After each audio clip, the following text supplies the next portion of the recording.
I hope you can hear me. Yes, I can. Well, so this matter though has been caught.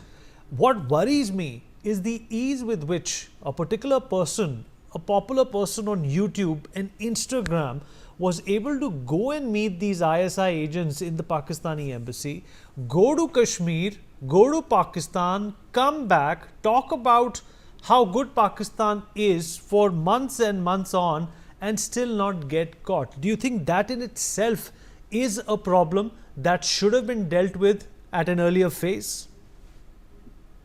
Well, I think, you get information about a lot of such incidents and such people, but unless you catch them at a ripe time, it becomes a case which has, not been properly developed.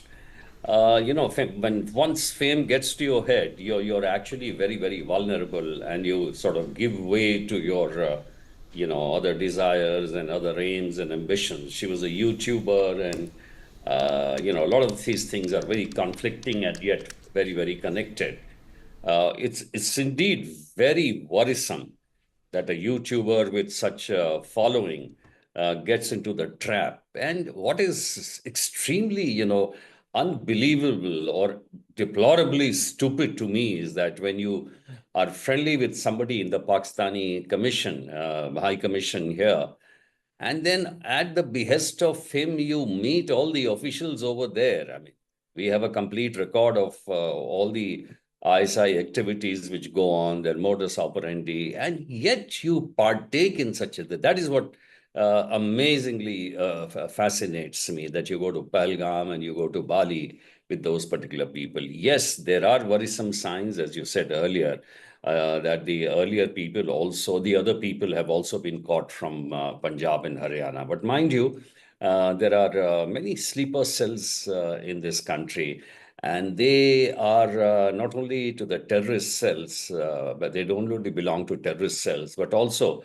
to the ISI agents out here. Some of them have been caught in the sweep also, which has taken place in Kashmir and which is on right now. But it's very, very important to trace them in other parts, say in Kerala or South India and even the central part of this country. How important? So we understand that Pakistan obviously will have this network of spies in our country, but do you think this problem has been looked into or given its due attention and gravitas? Oh, yes, absolutely. In fact, anything against espionage or sabotage, the IB looks at it very, very carefully. And it's an ongoing operation. In fact, it's one of the top targets of this country's security agencies. This has been going on. Yes, you're right that in certain cases, it takes some time to develop the case. And that's also extremely important because you realize, as you see in this particular case, there are 4 or 5 other people have also been caught. Now, if you try to nip it in the bud and catch them very early till the case is not properly developed, then you'll get only a part of it.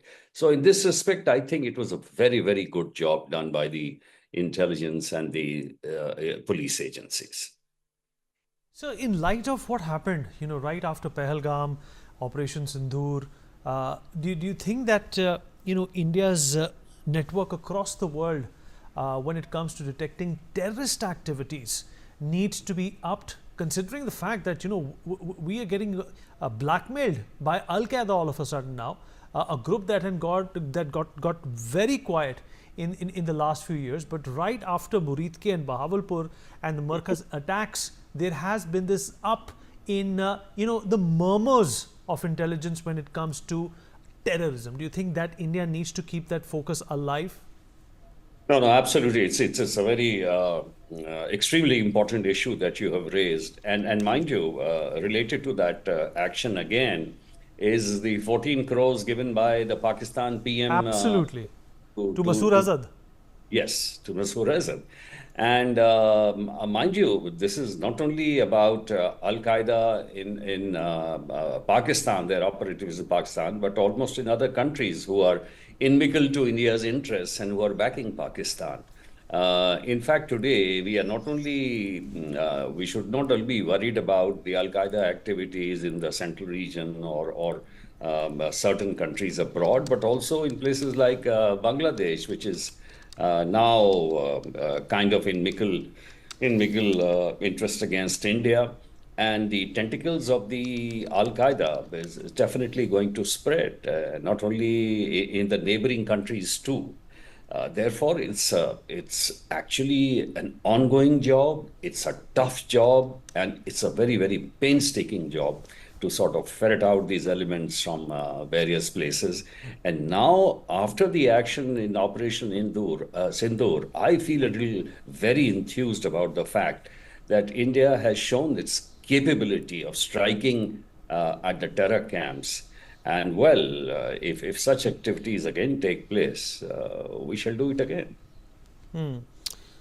Sir, appreciate you joining us. Thank you so much, sir, for being here with us. Let me also rope in our other guest, Mr. M.K. Meena, former IPS, with us on the program as well. Gautam Mukherjee, senior journalist, advocate Dinesh Jyoti